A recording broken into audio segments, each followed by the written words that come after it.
Buenos días a todos. Bueno, pues el tema que nos ocupa el día de hoy es el corporativo, éxito y crecimiento de las empresas. A ver aquí de manera que para que vamos a aplicar. Adelante.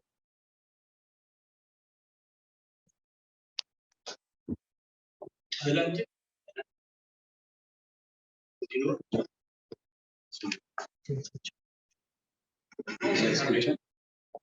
Precisamente platicaba hace un fin de semana un programa que compartí con 30 empresarios ya sobre la importancia del gobierno corporativo y estuvimos pues en este programa aproximadamente 10 horas y algunos empresarios me decían, José, no es tiempo para hablar de más corporativo, tenemos mucho de qué platicar. En esta breve charla que tenemos con ustedes, me voy a permitir hablar del origen del corporativo, la definición básica, sus pilares, beneficios y brevemente el concepto del consejo de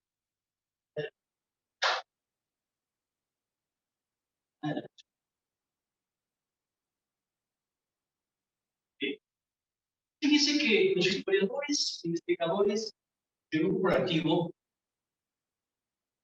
nos dan varios eventos importantes en donde ciertamente no se usaban las palabras corporativo, pero ya hablaba de una experiencia. Y una primera experiencia cuando hablamos de la India, país que por ahí del siglo XVI, pues tenía telas preciosas, muchos productos por vender, por estar conocer al resto del mundo. Sin embargo, no contaba con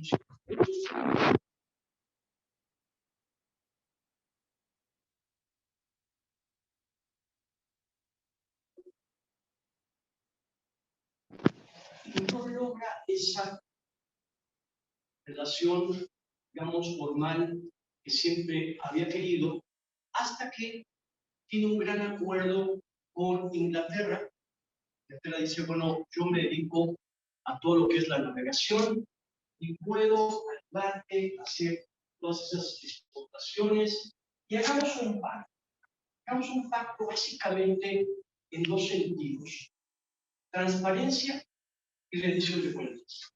Y fue una relación que a lo largo de muchos años estuvo funcionando y se crea una empresa, una organización, digamos, entre estos dos países que se llamó The Inland Indian Company, y así funcionando muy bien. Y los historiadores mencionan que es como que un primer paso al conocimiento del gobierno corporativo. Más hacia nuestros días, yo les diría que podemos hablar hoy la parte de lo que sería pues el terrible crack de la bolsa hace ya casi 100 años, ¿no?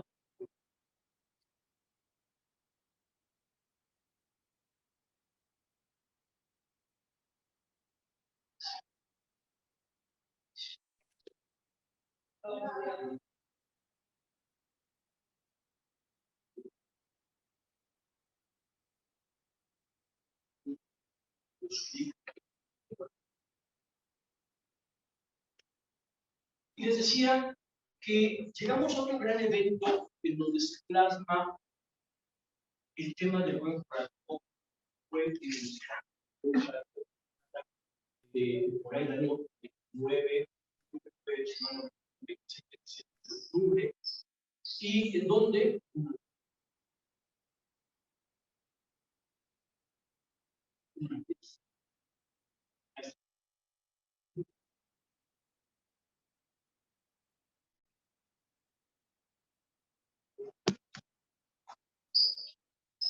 y entonces en este momento lo que sucede es que A partir de este gran evento, digamos que fue desastroso tanto para la economía de los Estados Unidos como del mundo, surgen dos abogados muy importantes, abogados Byrd y Mills, y ellos crean un libro que se llama The Modern Corporation and Private Property, y nos habla y nos dice de la falta de transparencia, fíjense bien, que hubo en ese momento, falta de revisión y rendición de cuentas, y ese fue uno de los motivos por los cuales sucedió esto que fue tan...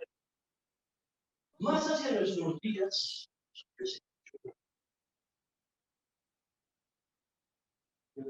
sí, más hacia nuestros días, les quiero decir que más o menos en los años 90 surge un gran personaje que es el señor Cadbury, en Londres, quien crea, para mi punto de vista, muchas de las bases del gobierno corporativo.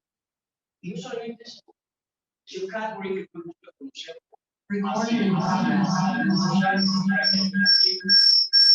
dice que el corporativo es el sistema bajo el cual las sociedades son dirigidas y controladas.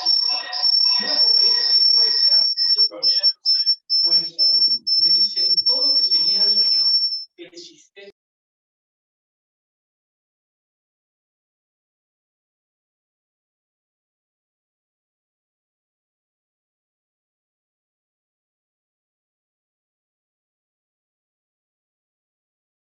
el código Cadbury, que para mí fue algo definitivo que me enseñó muchísimo.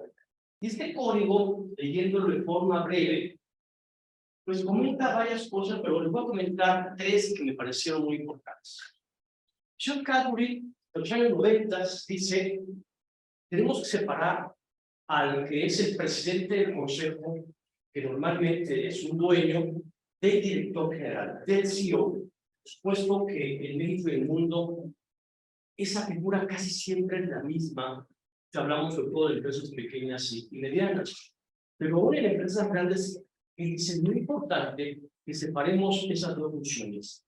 Un segundo punto que comenta John Cadbury es la participación de los consejeros independientes en la empresa. Dice, sugiero que al menos el 50% de los consejeros que asistan a la empresa, en sus consejos, puedan ser consejeros independientes. Y esto da una visión diferente, una visión realmente más general, más estratégica. Y por último, también menciona que los comités de la empresa deben estar dirigidos siempre por un consejero independiente que lo que comente, lo que analicen y evalúen en ese comité sea llevado a lo que es ya el consejo de la administración. Hablando ya más de nuestros tiempos, les quiero decir que en México la parte importante que tenemos respecto al corporativo, pues es el Código de Mejores Prácticas. Perdón, parece ser que no funciona. Aquí está. El Código de Mejores Prácticas que llega con nosotros actualmente en los años 95, 99, y crea, digamos, un parteaguas. Este código llega al Consejo Coordinador Empresarial y de ahí ha sido revisado y estaremos pues platicando de este código aquí un poco a lo largo de nuestra sesión. Aquí está. Bien. El código, fíjense que señala varios aspectos, señala pilares, como en este caso, señala principios y señala temas relacionados con lo que respecta al Consejo de Administración. También, en su última fase, la última revisión de 2018, a lo que respecta a la familia accionista. Y aquí menciona básicamente, yo les quiero comentar, sería largo de comentar, los pilares del grupo corporativo. Hablemos de la transparencia, hablemos de lo que sería la rendición de cuentas, y todo esto siempre en un marco pues, de la empresa. ¿Qué tantas empresas realmente tienen estos pilares de rendición de cuentas, de un gobierno corporativo transparente?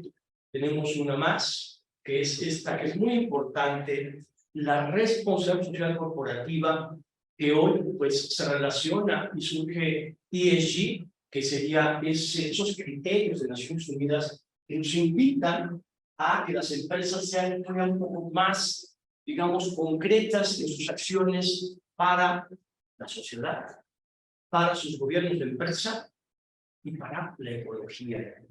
Todo esto siempre en un tema de gobierno corporativo y es una última que sería la equidad.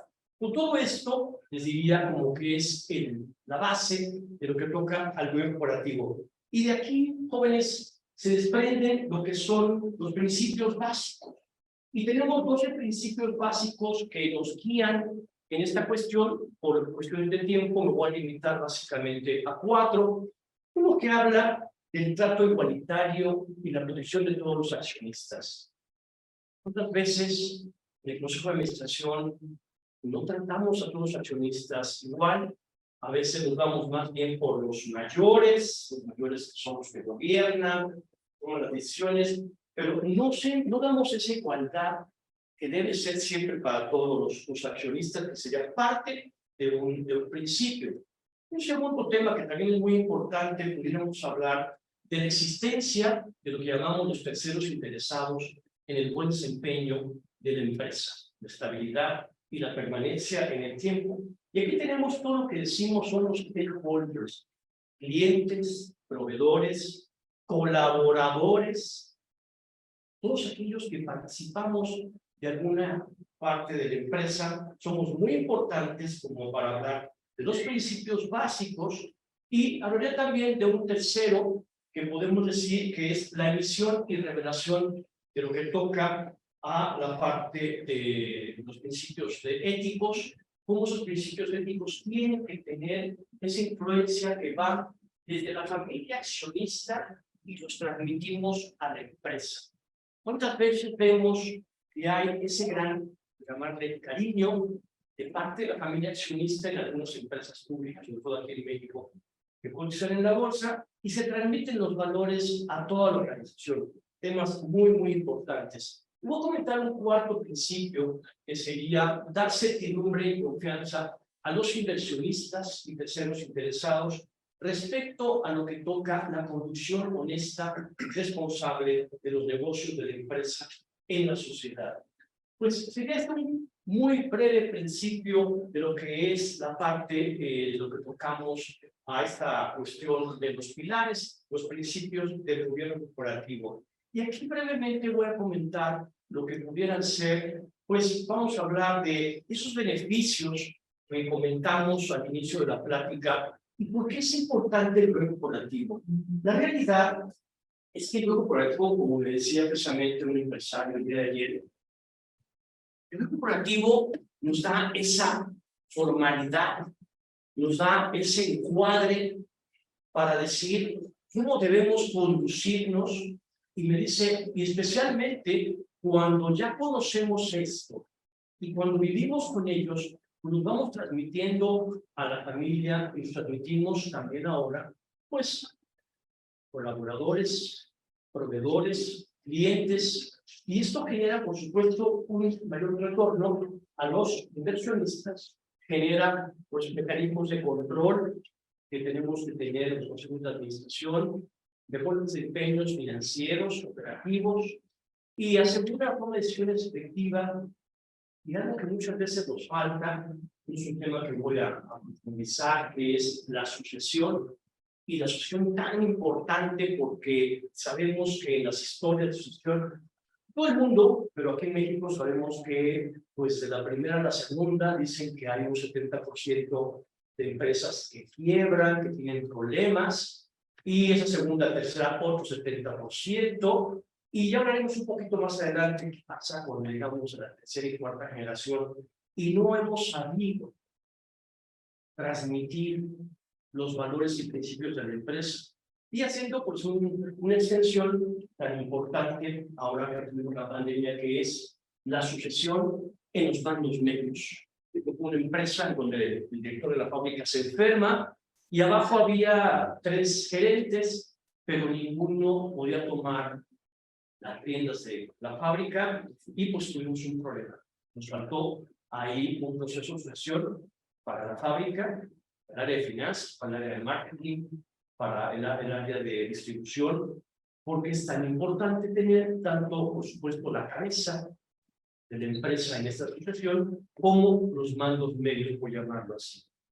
Aquí voy a pasar a un siguiente rubro que se señala, por supuesto, en lo que toca a la parte del nivel corporativo y está incluido en lo que respecta a las mejores prácticas. Espero que mi sistema de cambios me ayude a pasar al siguiente, la siguiente lámina. Ahora apúntale. Como quiere, vamos a ver, me gustaría que apareciera.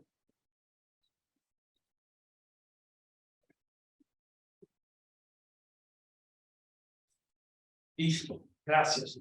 Fíjense que tenemos como parte integral de los 5 principios del código de buenas prácticas corporativas, bueno, ya les platiqué los principios de buenas prácticas, pero también hay varios capítulos. Hay un capítulo de la parte de lo que son, lo que sería el área de accionistas, esa gran reunión de asamblea de accionistas. Tenemos otro capítulo importante de consejo de administración, tenemos un montón de comités, y en este caso me voy a referir rápidamente a lo que sería el capítulo breve de lo que es el consejo de administración, pues mencionando principalmente 10 puntos que me parecen a mí los más importantes. Las etapas de formación del consejo, la frecuencia del consejo, algunas premisas de éxito para que el consejo funcione, esas funciones del consejo, cómo integra el consejo de administración, los tipos de consejeros, perdón, creo que nos salimos de la presentación. A ver si me ayudan mis compañeros a regresemos al consejo de administración.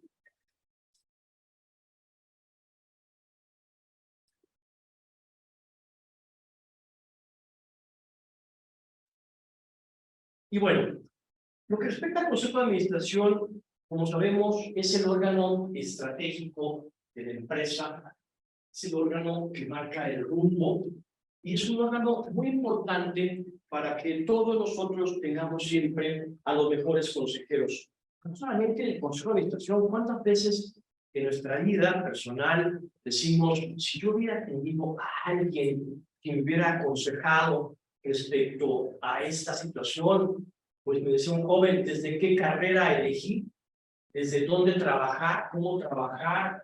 Mi forma de relacionarme en la vida de pareja, la vida de familia, la vida de las empresas. ¿Cuántas decisiones hemos tomado en nuestra vida donde hubiéramos dicho, si tuviéramos un consejero que estuviera a nuestro lado, pues sería sumamente interesante, ¿verdad? Si pasamos a la siguiente.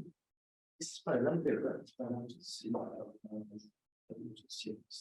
Bueno, y como les decía, iniciamos el Consejo de Administración, como ustedes saben, en nuestro país está regido por la Ley de Sociedades Mercantiles, y aquí tenemos pues que a partir del artículo 142, que es la única parte que voy a mencionar de leyes, no más, pues realmente dice que la acción de la sociedad estará a cargo de uno, varios mandatarios, y dice, así es la ley, que cuando los administradores sean 2 o más, constituirán el Consejo de Administración.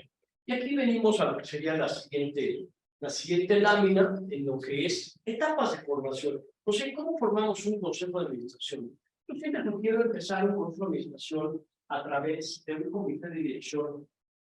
Me tocó estar en varios estados, en Ciudad de Torreón, Querétaro, por ejemplo, en donde estuve con un grupo de empresarios, sector lechero, y bien interesante, les platico rápidamente, estaba digamos, la abuelita, hasta el nieto, y el papá, que en este momento el director general, me dice, José, tengo 4 hijos, mi hija que es veterinaria, está a cargo de todo el ganado, pues es una pieza importante. Claro, digo, por supuesto que tu hija que es veterinaria tiene que participar en el consejo, porque tiene todo el cuidado, digamos, de la materia prima, ¿no? Tengo otro hijo que le dice, es el que está a cargo de las finanzas, también es muy importante. Y le dije, los otros 2, si quieres que participen también, pudieran participar, digamos, en un inicio, pues como oyentes y para irse formando en esto, aun cuando a veces algunos de los hijos forman parte de la empresa, otros no. Esto lo van a aplicar seguramente en la conversación, en la plática de los familiares, pero así con los consejos de dirección. Dije, también es muy importante que nuestro director de distribución, director de marketing, participe en el consejo como consejeros invitados para que ellos sean los que nos digan cómo van esas diversas áreas y tengamos el entorno global. Y yo siempre digo, bueno, si puedes invitar al menos a 2 consejeros independientes para que te den una visión más general, siempre es sumamente importante. De ahí pasamos a una segunda etapa al consejo consultivo y posteriormente al consejo de administración. Siempre es importante, y en todas las empresas, cada vez que tenemos, digamos, un consejo de administración, es importante verificar quiénes son nuestros consejeros, porque de ahí va a partir mucho la creación de valor. Lo más importante que tiene un consejo siempre es la creación de valor. Si no hay creación de valor, no hay sentido del consejo de administración. Y de hecho, muchas veces me ha tocado que presidentes de empresa me dicen, pues es que mi consejo no funciona. ¿Quiénes son sus consejeros? Como dicen varios mis amigos, digo, bueno, es que bueno, son sus amigos, pero los consejeros deben ser gente profesional, que esté involucrada, en este caso en la empresa, que conozca de temas de gobierno corporativo, que conozca lo que hay alrededor, en el entorno, y que le dé una opinión independiente. A veces los amigos, pues, precisamente por ser amigos, no tienen esa independencia de opinión o ese gran conocimiento, ¿verdad? José, ¿con qué frecuencia vamos a tener consejo de administración? Fíjense que la ley de valores nos señala un mínimo de 4 veces al año. El Código de Mejores Prácticas también lo señala así. Yo les diría, el consejo de administración hay que celebrarlo tantas veces como sea necesario. Ahora en pandemia me tocó celebrar unos consejos mensuales, dada la situación tan grave que tuvimos. Entonces yo les diría que el mínimo sería cada trimestre y la parte de los temas a tratar y todo esto los tenemos que ir viendo desde el inicio del año. Yo como presidente del consejo me reúno con mi secretario en el mes de enero, armamos toda la agenda general anual. Una vez que el secretario y el presidente tienen esa agenda anual de los consejos de administración y los comités, la distribuimos a todos los consejeros, les pedimos su opinión y, digamos, 15 días después ya tenemos al final de enero la agenda consensuada de lo que sería el consejo de administración y lo que serían los comités. Iniciamos y el secretario es la persona que avisa a cada consejero qué es lo que le toca presentar cada mes, con qué frecuencia, en qué tiempo, de 10 a 11 de la mañana en el mes de abril, de 12 a 1 en el mes de julio, etcétera, etcétera, para que no haya sorpresas y para que desde ese mes de enero todos sepamos realmente cuándo nos toca presentar, qué nos toca hacer, qué nos toca realizar en cada momento en los comités y no tengamos sorpresas. Y sobre todo, preparemos la información con anticipación del consejo y de los comités para que podamos revisarla con la debida anticipación. Vamos a ver. Un siguiente elemento que es muy importante sería las funciones y temas relevantes. Bueno, aquí voy a poner algunos, pero son muchos más. Aprobar los estados financieros, propuestas de los comités, los nombramientos, los lineamientos, las políticas. Por supuesto, no nos detengamos más de un 30% en temas financieros. Tenemos también, por supuesto, ventas, distribución, estrategia. Si pensamos crear una nueva planta, en la parte organizacional, cómo va de la empresa. Entonces, hay muchos temas más que cada empresa tiene que ir determinando, como les digo, primeramente del presidente y el secretario, los meses de enero, y esto posteriormente, ese mismo mes se pasa a todos los consejeros para que todos estemos realmente involucrados y comprometidos con lo que es el Consejo de Administración y los comités. Un siguiente renglón que sería importante tocar aquí en la parte de los consejos. Vamos a ver si podemos cambiar. Es el número de miembros. José, ¿cuántos miembros son los ideales para un consejo de administración? Yo les diría, no hay realmente un número ideal. La ley de la bolsa señala que como máximo el número de consejeros debe ser de 21. El código de mejores prácticas nos menciona que entre 3 y 15. A mí me han funcionado bien los consejos entre 7 y 9. Número impar. Y yo creo que va a depender mucho si somos una empresa familiar, pues de cuántos miembros de la familia. Consideremos el mínimo de 2 consejos independientes, si es posible el 50%, pero normalmente no llegamos a tanto. Y los invitados, que serían aquellos directivos que son importantes para que también participen dentro del consejo y nos digan cómo va esa gran relación y lo que pasa en el entorno. Entonces, para mí, como les digo, los consejos me han funcionado bien entre 7 y 9 y de esa manera podamos tener siempre el número adecuado. Normalmente siempre falta un consejero, porque está de viaje, porque se enfermó, entonces eso nos da un buen resultado para que tengamos el número, digamos que correcto. Vamos a ver si podemos cambiar la siguiente. Muy bien. Pues José, ¿y cómo se conforma el Consejo de Administración? Bueno, el Consejo de Administración lo conformamos de básicamente 5 partes. Un presidente del Consejo, normalmente es el accionista mayoritario, pero puede ser también un externo o lo que se decida en la asamblea de accionistas.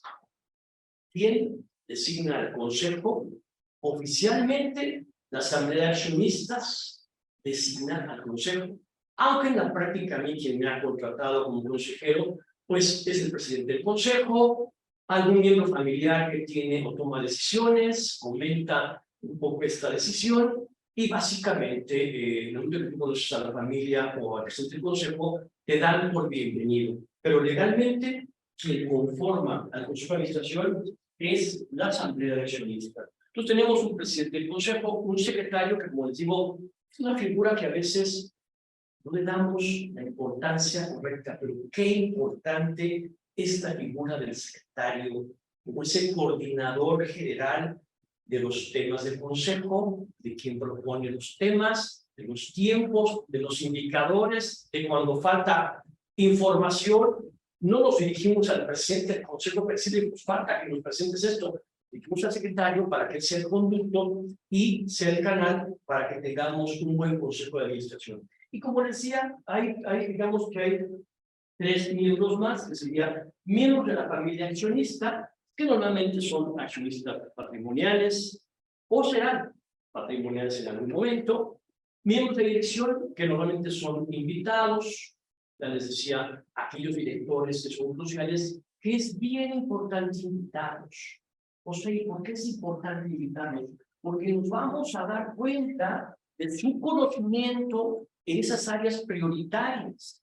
Y cuando haya temas de sucesión, de reemplazo, de crecimiento, yo me voy a dar cuenta que este señor, director de distribución, que este señor, director de finanzas, que este señor, director de marketing, conoce muy bien la empresa, tiene un amplio conocimiento del producto, me gustaría estar como director general en un momento dado. Por eso es tan importante conocer a estas personas y buscando también quizás un segundo nivel para esos casos. Y un tercer miembro del consejo, del cual puedo platicar mucho más profundamente, que sería el consejero independiente, como es su servidor, en donde tenemos, digamos, esa preparación que ahora les voy a platicar de lo que hace realmente un consejero, el conocimiento en al menos 3 empresas. Me gustan los consejeros con varias experiencias en diversas empresas, director de aquí, director de allá, para que creamos valor y tengamos algo que analizar, evaluar,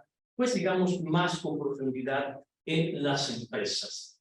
Espero que esto cambie. Sí, bueno, aquí viene el consejero patrimonial, como ya les decía, pues es básicamente aquel que es socio, representa un porcentaje de las acciones de la compañía, y me ha tocado a veces que esa familia o ese dueño dice, José, ¿sabes qué? El consejo es demasiado pesado, no conozco mucho las decisiones que se toman ahí, y puede ser que te nombren a ti, que eres consejero independiente, consejero patrimonial, pero se hace una carta notario para que realmente la asamblea y todos sepan que tú vas en ese momento como consejero patrimonial y dejaste tu función de consejero independiente. Un segundo consejero, como ya lo comentaba aquí, son los directores de las empresas. Normalmente son miembros del equipo directivo, tienen una amplia experiencia y el código dice una buena práctica. Dice, se sugiere que al menos los consejos, el consejo está integrado por consejeros patrimoniales independientes en un 60%. Muy bien. Y pasamos a lo que es la función del consejero independiente. Dice aquí también que se sugiere que al menos en un 25% participen consejeros independientes, y estos no pueden ser independientes si son directivos o empleados de la sociedad, son accionistas o mantienen un grado de parentesco familiar consanguíneo hasta el cuarto nivel, ¿verdad? Y bueno, lo que respecta a la parte de las características de los consejeros, pues quiero decir, deben ser personas estratégicas, retadoras, que aporten diversidad, experiencia, liderazgo al consejo, que realmente tengan ese tiempo para asistir a los consejos y estar comprometidos tanto con la familia como con el consejo de administración. Y en todo esto, pues se requiere gente con un mínimo de experiencia. Yo les diría que es 20 años, pero bueno, podrían ser al menos 10 años, experiencia a nivel de dirección en varias empresas, amplios conocimientos de gobierno corporativo, la parte corporativa, a nivel financiero, tienes una responsabilidad por ley, por supuesto, en todo esto. Y lo más importante, que realmente ese consejero pues tenga ese valor que agrega a la empresa, ¿verdad? Una vez que tenemos el consejo de esto, ¿cómo nos regimos y cómo sabemos qué hace el consejo? ¿Qué hace cada consejero? Las funciones del presidente, derechos, obligaciones. Pues creamos lo que sería un manual de gobierno corporativo, que es el que nos va a regir dentro de la empresa, y nos dice los objetivos del consejo, su alcance, la estructura de gobierno corporativo, cuándo va a ser la asamblea, cuál es la agenda del consejo, los tiempos de preparación, las funciones del presidente, los comités, etcétera, etcétera. Esto es muy importante que lo tenemos porque nos tenemos que referir a este documento cuando somos miembros del consejo para saber a qué nos estamos atendiendo, digamos, derechos, obligaciones y todo lo que es el entorno de un buen consejo de administración. Bien, voy a pasar como un tema siguiente. Fíjense que dentro de la gran transformación que ha tenido el código de mejores prácticas, tenemos dos mejores prácticas aquí. Son 60 en general, os invito a que puedan leerlas, pero hay dos que me gustan y que los estoy señalando aquí, en este caso, que sería una mejor práctica, prevenir y solucionar de forma pacífica los consejos, la parte de los conflictos, y otra que dice, se recomienda que la familia accionista cuente con un acuerdo que señale claramente la forma como serán representados sus intereses en la asamblea y en el consejo de administración. Fíjense qué importante que ya incluimos a la familia accionista dentro de todo lo que sería este modelo de gobierno corporativo. Bueno, y pasamos rápidamente a lo que es un protocolo de familia. Y aquí yo les preguntaría, ¿cuántas empresas de más de 200 años tenemos en nuestro país?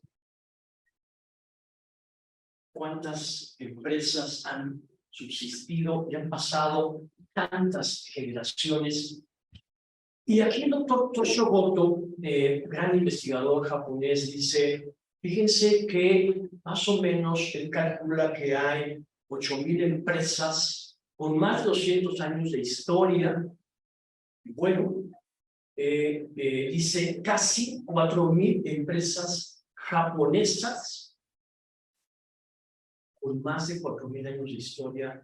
Yo me pregunto, ¿cuántas empresas mexicanas tenemos con más de 200 años de historia, y muy pocas quizás o ninguna. Me decía un empresario, pues probablemente los casos de las empresas tequileras que han pasado de generación en generación, pero la clave de lo que ha sido esta continuidad, las empresas japonesas se llaman sus protocolos de familia, sus reglas, cómo este gran grupo de empresarios ha sabido transformar y llevar de generación en generación a estas empresas al grado tal pues, de que tengan, como dice este doctor, pues más de casi 4,000 empresas con más de 200 años. Va a ser muy breve esta parte porque muchos de ustedes seguramente lo conocen. El protocolo rápidamente pues es un acuerdo de voluntades consensuado, no es un documento legal, pero es el primer documento que une a la familia en sus principios y valores. Y creo que a veces en las familias, cuando me ha tocado crear un protocolo de familia, tiene el gusto de al menos 10, 15 veces con un equipo de consejeros que he hecho un protocolo de familia.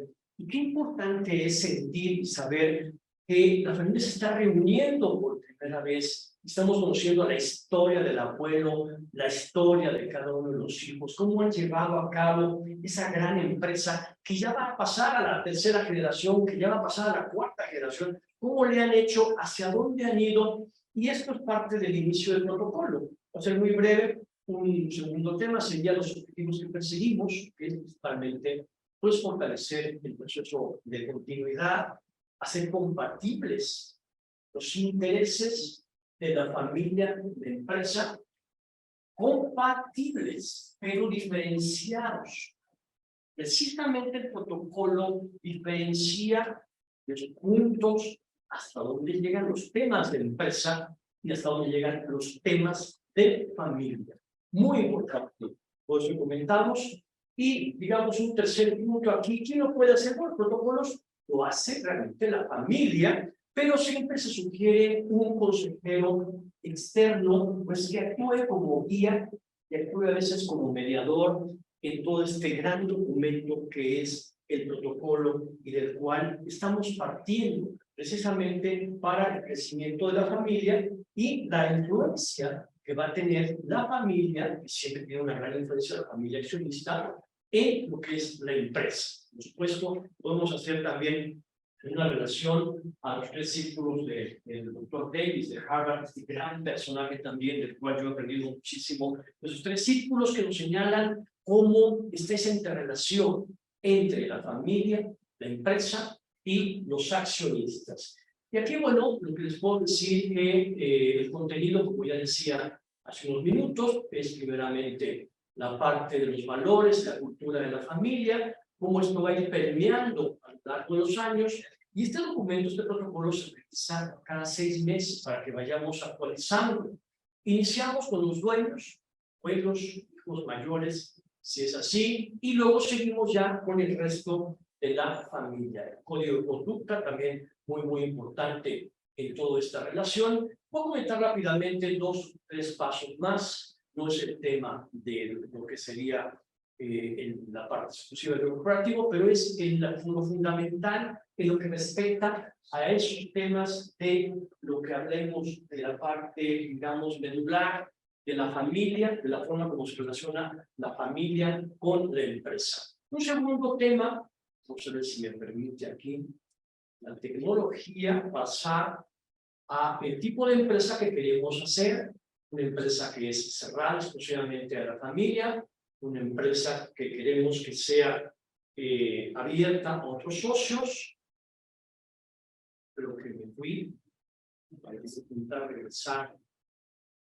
a esa empresa, digamos, lo que sería respecto a lo que es el tipo de empresa, una empresa cerrada, una empresa también donde estemos dispuestos a lo que serían los órganos de gobierno, qué más pensamos hacer respecto a su trascendencia. Un tercer punto que se relaciona precisamente con todo lo que es la propiedad. La propiedad es quiénes pueden ser propietarios en un futuro, quién puede tener acciones, qué pasa si me quiero salir de la empresa, qué pasa si hay un aumento de acciones, si hay una nueva división del negocio que requiere de más capital. Todo esto se plasma en ese renglón que se llama propiedad, para que ahí nos pongamos de acuerdo y dejemos preestablecido algunos caminos que nos pueden servir para evitar conflictos. Tuve otra empresa en donde, cuando yo les platicaba ya del protocolo, son 5 socios, y entonces uno decía, bueno, pues es obvio que si ya tenemos 40 años con la empresa, pues es tiempo de venderla, es tiempo de irnos. Entonces dije, otro hermano, bueno, pues que mis hijos están ya acabando la carrera, lo que más quiero yo es precisamente que ingresen a la empresa, pues a través de un programa de, digamos, de becarios, un programa de conocimiento general de la empresa, irse a los sucesores. Y otro decía, no, yo creo que lo importante ahorita es que necesitamos un fondo de capital para que compre la empresa en un porcentaje y podamos tener nosotros, digamos que una salida ya aquí, podemos seguirla controlando, no, pero necesitamos usar más capital y yo no estoy dispuesto a poner más capital. Bueno, yo me quedé, realmente, quiero decir, me quedé frío cuando me di cuenta que entre estos 4 o 5 hermanos no había una relación de comunicación y llevaban trabajando 40 años. Y dije, qué importante que ahora, que lleguemos a otro momento, que se pongan de acuerdo en qué hacer. Alguien dice que no tenga hijos, bueno, si quiere salir, yo prefiero ya mejor retirarme, me compran mis acciones. Alguien que dice, yo quiero y tengo mucha fe en la empresa, quiero la continuidad, yo quiero invertir más. En fin, todo esto es parte de lo que se debe hacer en lo que sería un protocolo como básico. Como les digo, es un tema que nos puede tomar 6 meses, 1 año hacerlo, pero es importantísimo que nos pongamos de acuerdo para su realización. Un cuarto tema en lo que es el protocolo de familia siempre es el trabajo y la remuneración. Y aquí tengo algunas empresas que me dicen, José, aquí que trabajen los nietos, y aquí otra empresa me dice, aquí no entra nadie en la familia, que han sido muchos problemas. Yo les digo, bueno, lo que tenemos que usar primero es hablando de los límites y de las partes que queremos que ingrese la familia, que no ingrese la familia, bajo qué condiciones ingresa la familia.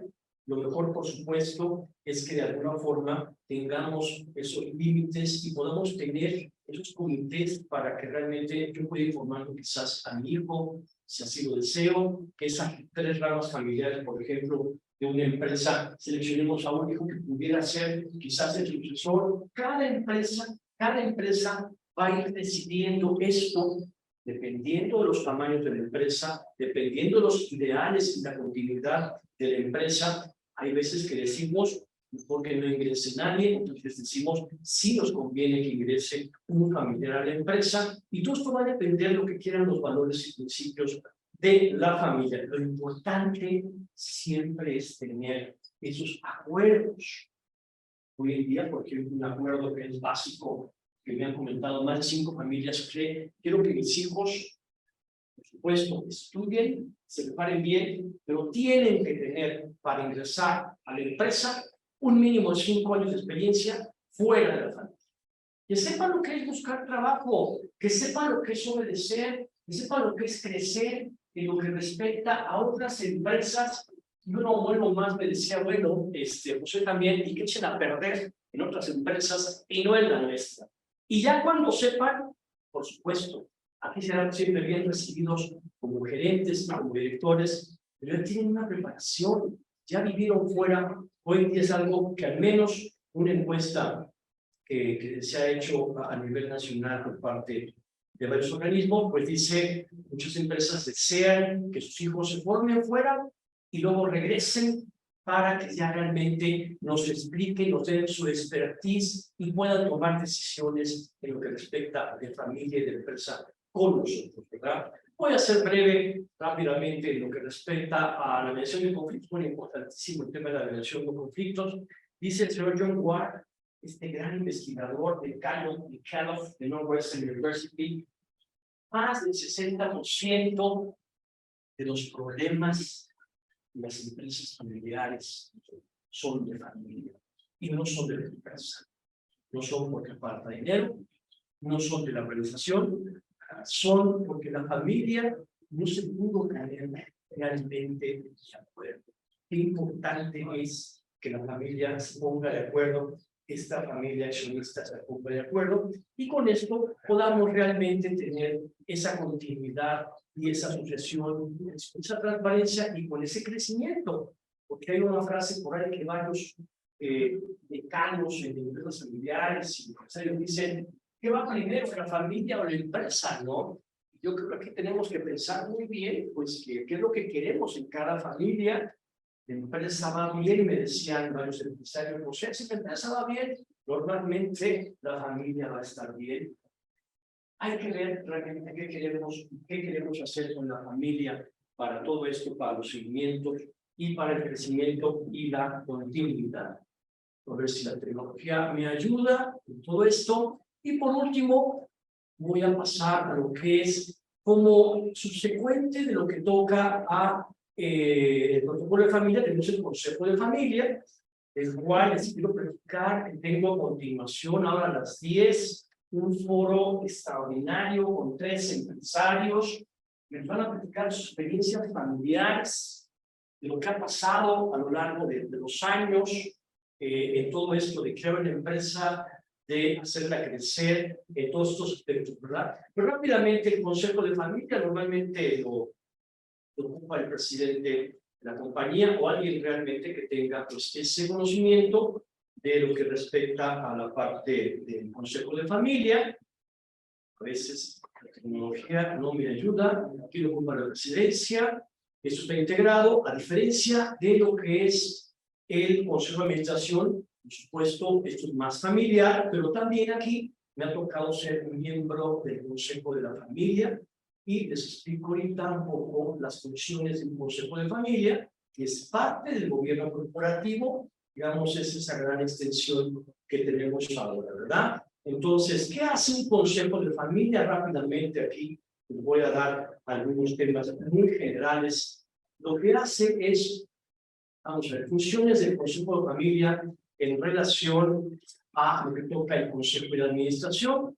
Veamos aquí, pues, establecer la misión junto con el consejo, diseñar las políticas, en este caso del plan de carrera y empleo, de lo que serían los familiares, como yo quiero que ellos participen en la empresa, como quiero que ellos se relacionen, establecer también parte de la política de dividendos y la tenencia patrimonial. Muy importante esa relación, ese conocimiento de intercambio, de convivencia en accionistas, para que veamos, como decíamos hace un rato, cuándo me quiero salir, cuándo quiero entrar, cuándo quiero incrementar el capital. Y bueno, pues básicamente un poco de lo que yo quería comentarles sería esto. Me voy a referir para hacer el cierre de esta conferencia, que ya la estoy terminando ahora un poquito antes de las 10, y a las 10:15 iniciaremos lo que toca a este taller, como les digo, que tengo invitados de lujo aquí. ¿Cuáles son las tendencias en la agenda de los consejos de administración? A ver si esto abre. Pues yo les quiero decir que la seguridad de información y la ciberseguridad, el cuidado de la salud, la seguridad del trabajo, es prioridad para los consejos de administración. Realmente, creo que por fortuna la pandemia ha venido pasando, pero es importante que el consejo, pues, tenga como parte estratégica ese cuidado, la seguridad de la información. Los hackers están realmente muy difíciles, ahora ha habido muchas empresas hackeadas. Un segundo tema es mantener la dirección y el control de manera virtual. Tenemos algunos consejos de administración, yo he regresado a mis consejos de administración casi en todos los casos, pero siempre es importante que tengamos también, pues, consejos de administración virtuales, pero siempre con una gran dirección y control, como dice el señor Henry. Los riesgos post-pandemia, riesgos estratégicos, pues hay muchísimo de qué hablar, ¿verdad?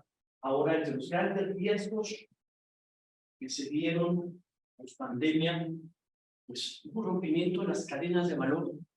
No había barcos, no había puertos, no había materias primas, no había partes maquinarias que se había quedado detenida, etcétera. Muy importante que tengamos en cuenta los tiempos ahora, cuáles son esas cuestiones, ¿verdad?, que están en la base de una cadena de valor. Por último, la sostenibilidad, los factores ESG, que ya se comentarán precisamente en este foro, en otras reuniones, el cambio climático, todo lo que es este tema. Y por supuesto, un último tema que está de moda, haremos ahora con una empresaria que nos va a acompañar en este taller, que es la diversidad de género, la equidad y la participación de la mujer en los consejos de administración y en los comités. Muy, muy importante. Pues por mi parte, doy por terminada esta breve conferencia.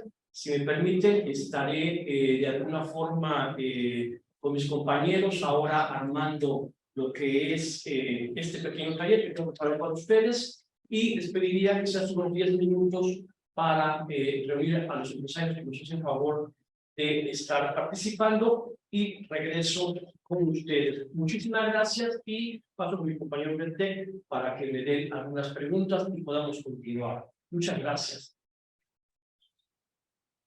Muchísimas gracias, doctor Trujillo. Y les recuerdo, si tienen preguntas, las pueden poner en el chat y con mucho gusto nosotros se las hacemos llegar a nuestro panelista.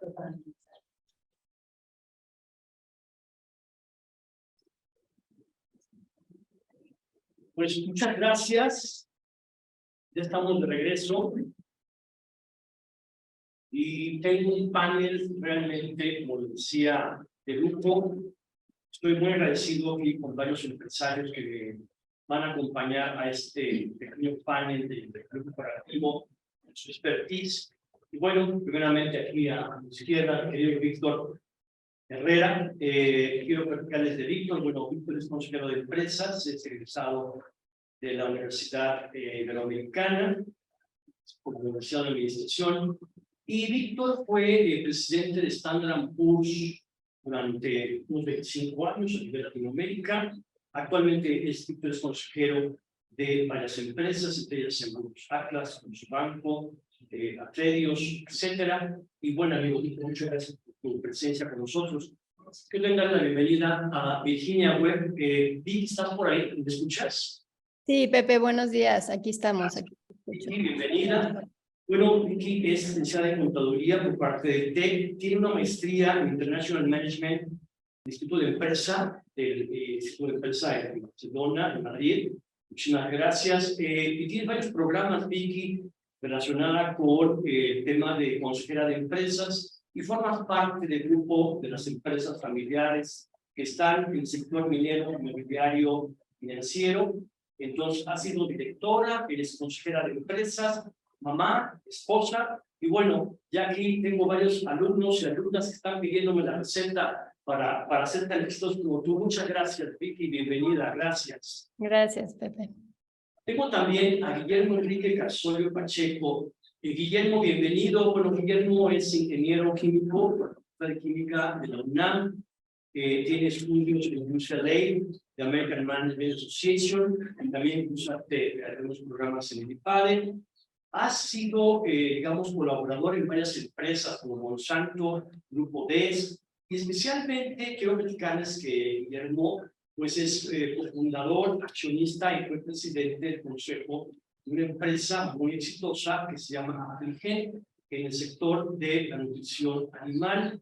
Y nos van a platicar junto con su hijo, que ahora lo presento, cómo fue ese gran desarrollo de crear una empresa, hacerla crecer en base al modelo corporativo y venderla. Gracias. Memo Casolio, bueno, su hijo es el equipo de TEC de Monterrey, nos acompañas aquí, también tienes estudios en el IPADE, has participado en varias empresas como director, como consejero, y fuiste una piedra crucial, Memo, para esta empresa Apligen, una empresa que crearon, recuerdo, por los años 86, 87, y fuiste piedra muy importante, digamos, a cargo de la dirección general de esta empresa.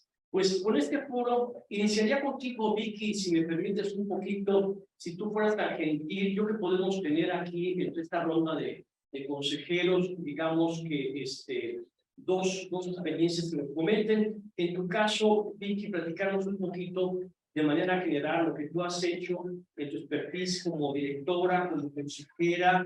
¿Qué nos puedes platicar del medio corporativo? Una pregunta muy abierta. ¿Lo que nos quieres decir ahora sí que en 2 o 3 minutos? Adelante, Vicky, gracias. Claro que sí, Pepe, muchas gracias. Bueno, pues mira, yo te quiero comentar la experiencia de haber instaurado el gobierno corporativo en las empresas. Fue un proceso, me parece, y de repente suena como muy teórico, pero yo les pudiera decir que nosotros empezamos en un inicio con una hoja donde teníamos las reglas de la familia, ¿no? Y entonces somos 4 hermanos, y ahí teníamos nuestras reglas. Después, obviamente, ya todos metiéndonos en el tema de maestría y demás, porque una de las reglas era esa, era dicha por mi papá, ¿no? Y al final después, pues ya uno de mis hermanos se empieza como a empapar con toda esta información y dice, no, lo tenemos que hacer bien.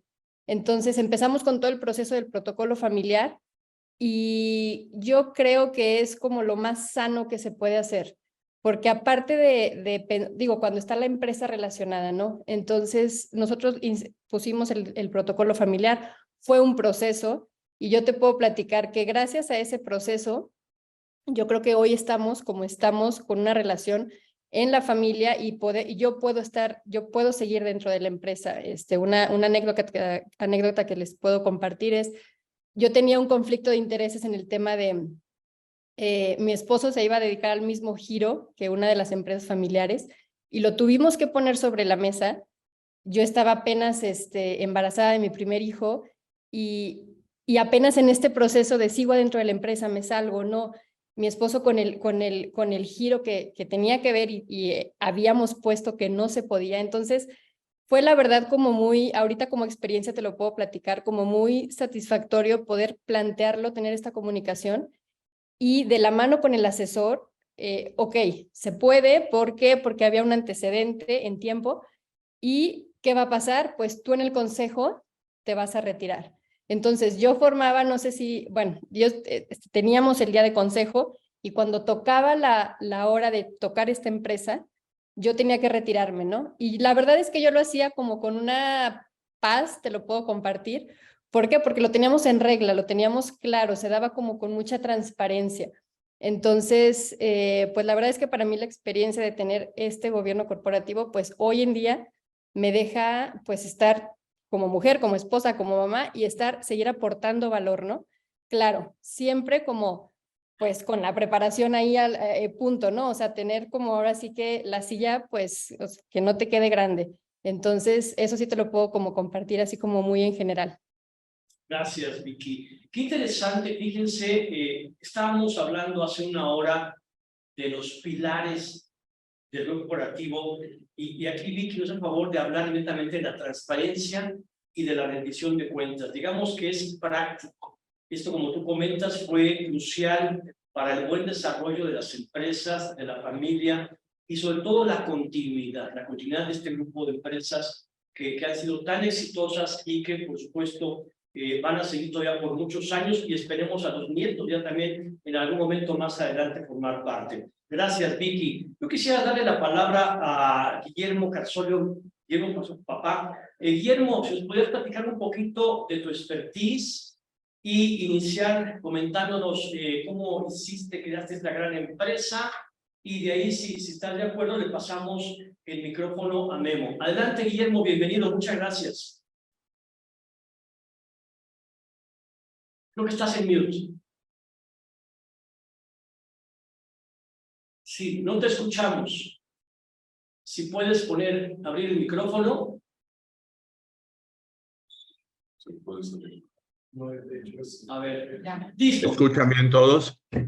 Gracias, Guillermo, bienvenido, muchas gracias.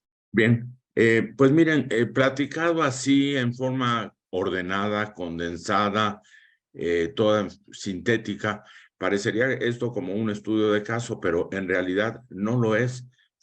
Ha sido una vivencia muy interesante para mí, para la familia. En 1986 me retiré yo del Grupo DESC y se me presentó la oportunidad de desarrollar un proyecto que significaba la distribución de productos que en esa época se consideraban novedosos, probióticos para uso en la nutrición animal, para mejorar la productividad. Eso es sintéticamente el proyecto.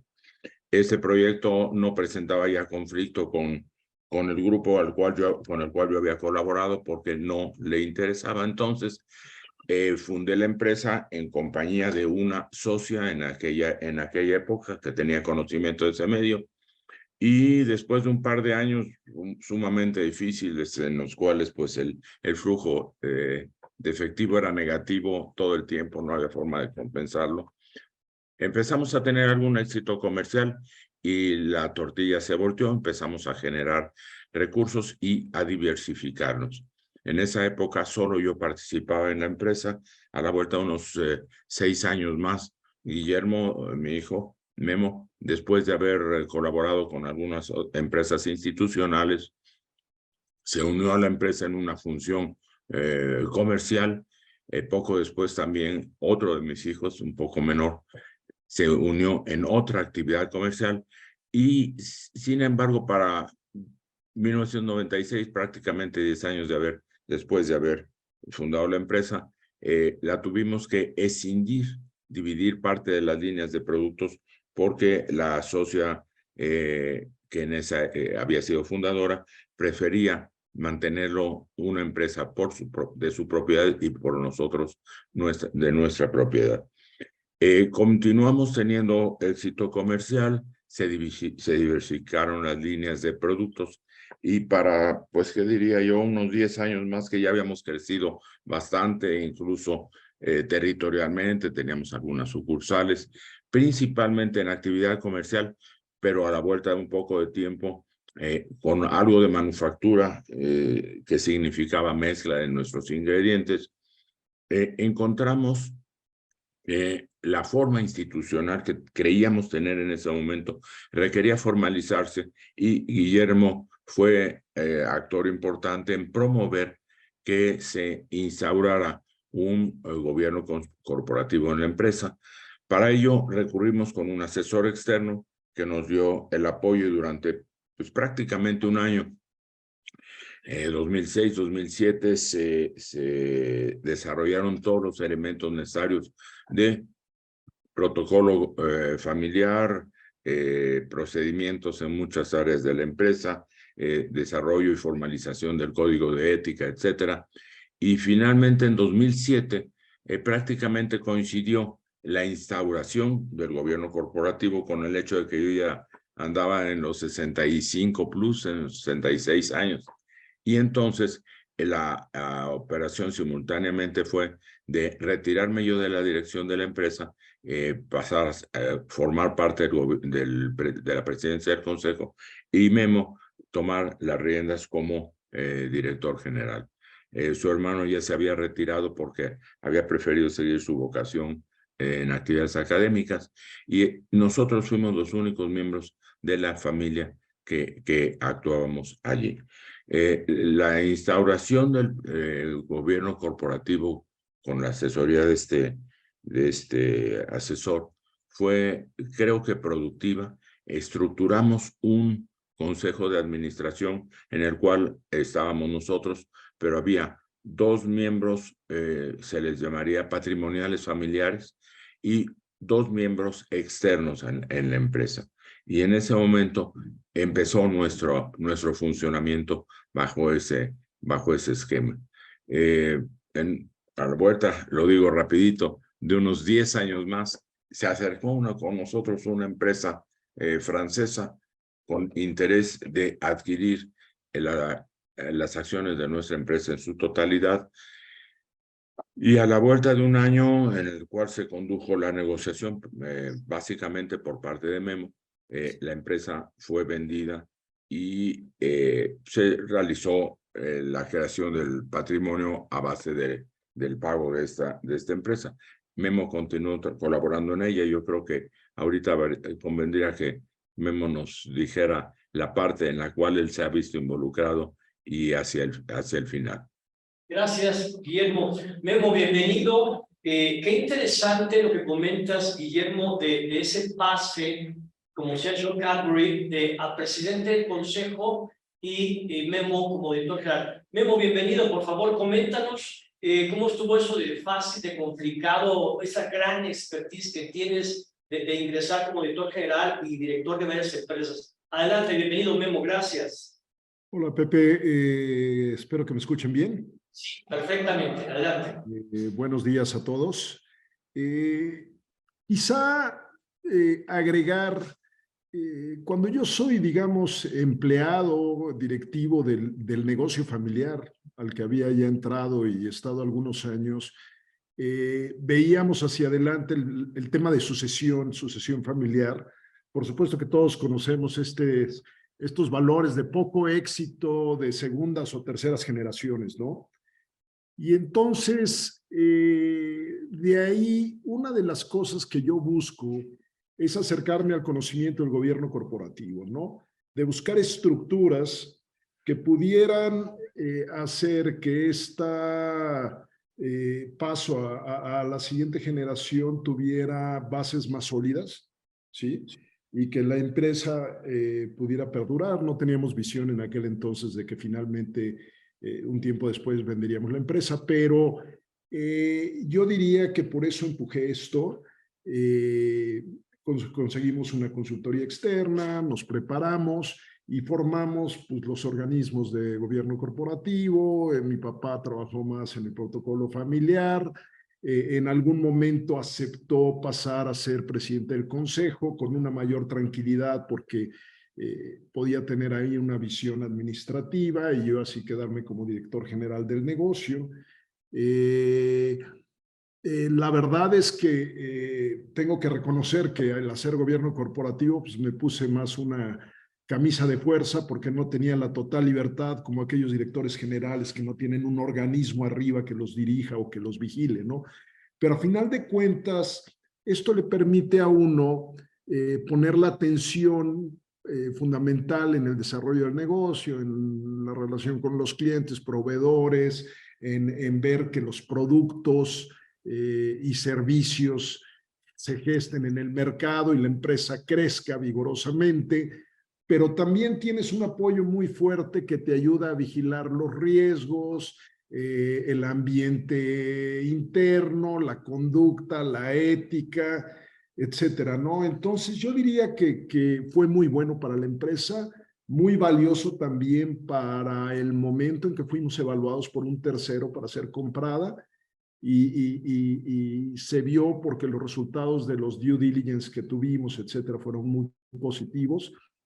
Y yo diría que por ahí en las preguntas que se hacen vi que mencionaban temas de que si arrancar en una startup con 2 miembros, etcétera. Yo hoy en día tengo la experiencia de que participo como accionista en una startup pequeñita con 3 chavos que la arrancaron, menores todos ellos de 28 años.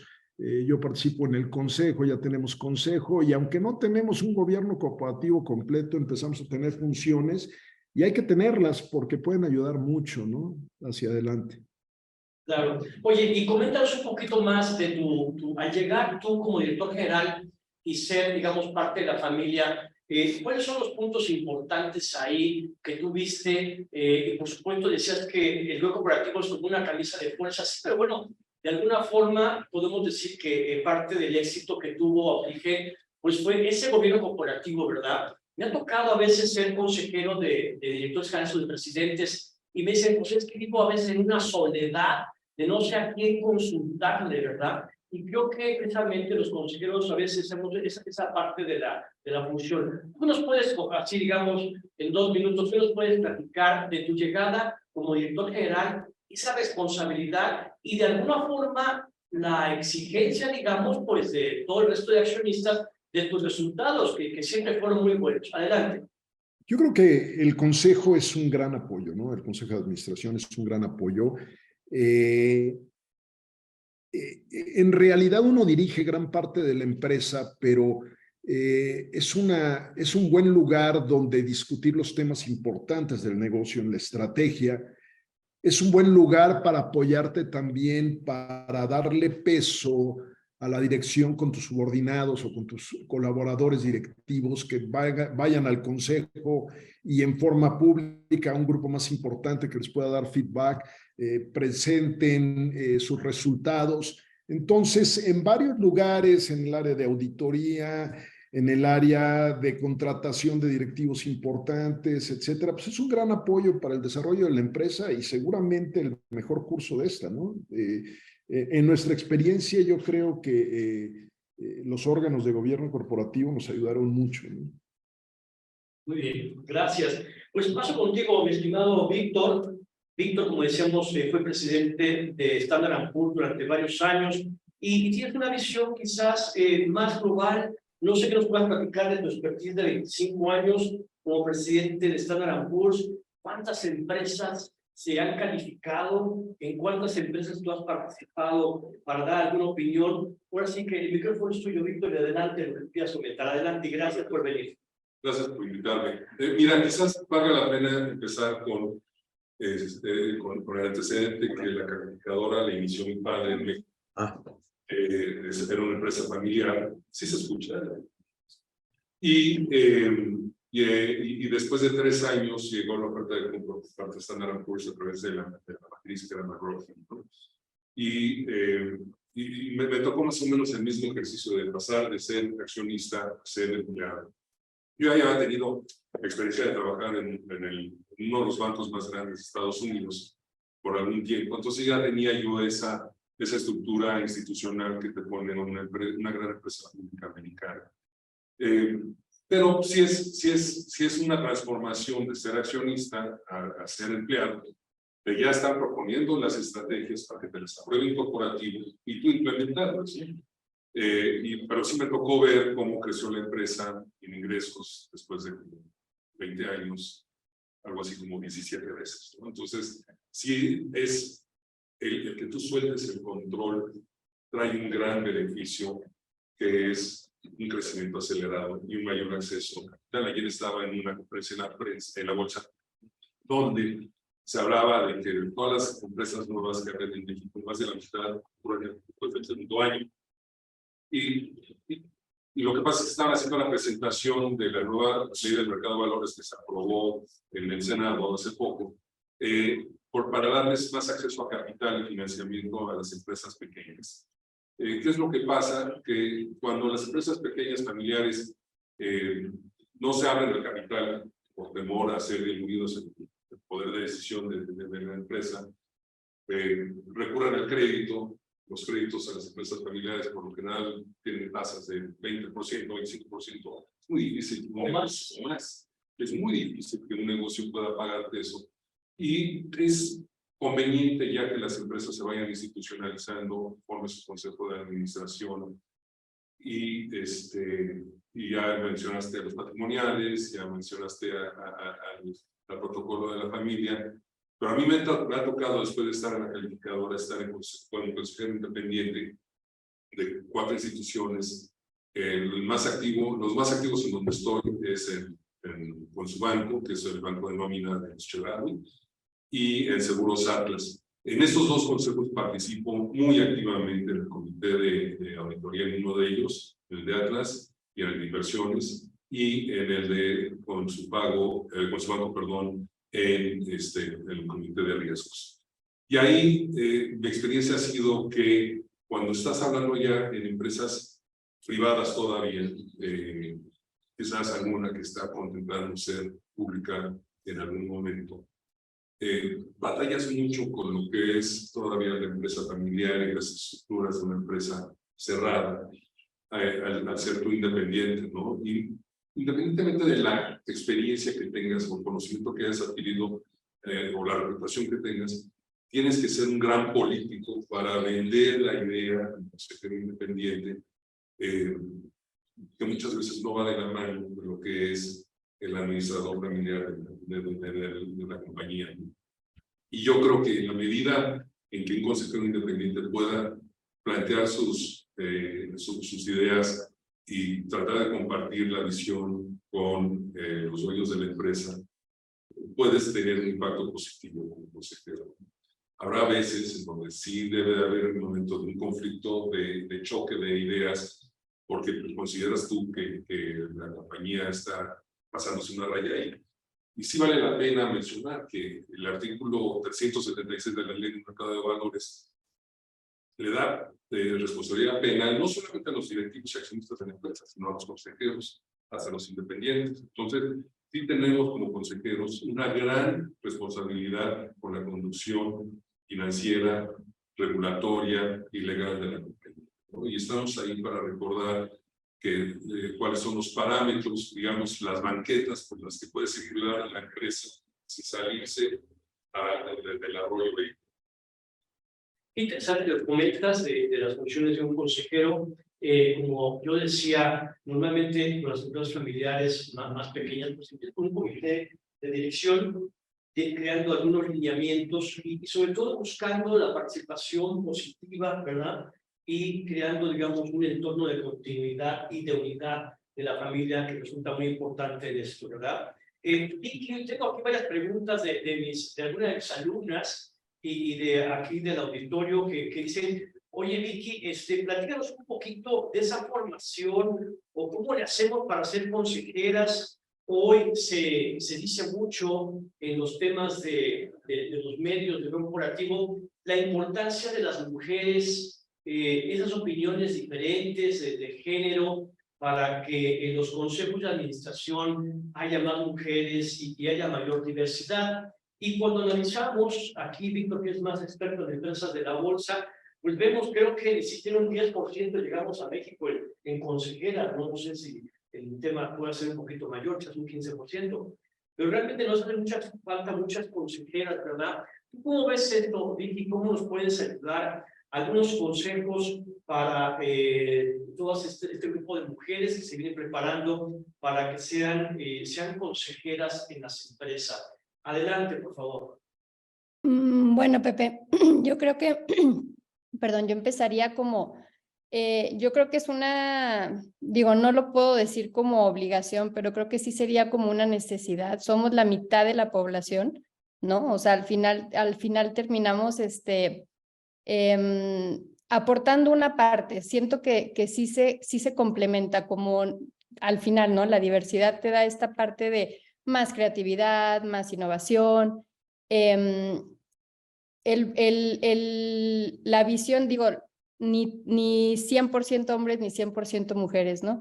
Yo creo que al final, pues lo que te decía yo en un principio, si nos preparamos, si estamos ahí puestas, yo creo que pues las cosas se terminan dando. ¿Cómo? Híjole, Pepe, se me hace bien, ahí yo creo que sí que no hay una receta porque al final, pues ahora sí que cada quien hace su pirámide de prioridades, ¿no? Yo te puedo compartir la mía y al final yo siempre tuve como dos cosas muy claras. Yo sí quería esta parte de mamá, de esposa, de esta parte de familia. Creo que es un valor de familia que lo tengo. Y por otra parte, siempre, pues a mí la parte profesional, la parte de la empresa, la parte de las finanzas, demás, pues es una parte que me apasiona. Entonces, claro que tuve un choque en un punto donde, a ver, no te da el día, ¿no? Entonces, al final, pues tienes que ir eligiendo entre este momento sí, entre este momento no, pero siempre estar ahí. Creo que tenemos ahorita como muchísimas oportunidades. El tema virtual como mujer nos potencia de una manera impresionante. Yo puedo hoy en día seguir preparándome gracias a que tenemos cursos virtuales, ¿no? Me hablaban justo del TEC para el curso de consejeros y yo le decía, es que es ahorita, o sea, ahorita que se abrió virtual, ponme, porque si no después no sé en qué momento. Entonces yo creo que es como una forma y también lo tengo que reconocer que encontramos el cómo sí en conjunto con mi familia, o sea, con mi papá y mis hermanos. Creo que ellos también tenían como esta parte muy, muy presente, ¿no? O sea, vamos a buscar el cómo sí. O sea, yo sabía que yo tenía esta responsabilidad, como te decía, ¿no? Seguirme formando, seguir estando, quiero participar.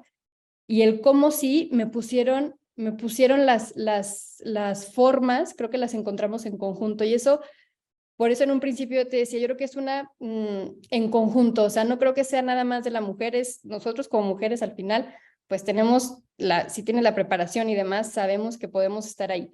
pero creo que sí es como buscar el cómo sí, porque llega un punto definitivamente en la vida, yo te lo puedo decir, tengo 38 años, y me llegó un punto donde no podía abarcar todo, ¿no? Entonces hubo momentos donde tuve que poner una cosa arriba, una cosa abajo, y ahora otra vez volverte a integrar. Y yo eso lo hubiera agradecido en un momento, si alguien me hubiera dicho, oye, ¿sabes qué? A lo mejor en algún punto, cuando estés en tu familia vas a tener que hacer unos ajustes, pero no, o sea, no significa que te vas a quedar afuera, no significa que nunca te vas a volver a reintegrar. Y creo que si lo tenemos como muy claro, si es parte de tu plan de vida, de plan de carrera, plan de, ¿no? O sea, si lo logramos integrar, yo creo que sí se puede. Eso es lo que yo te pudiera comentar.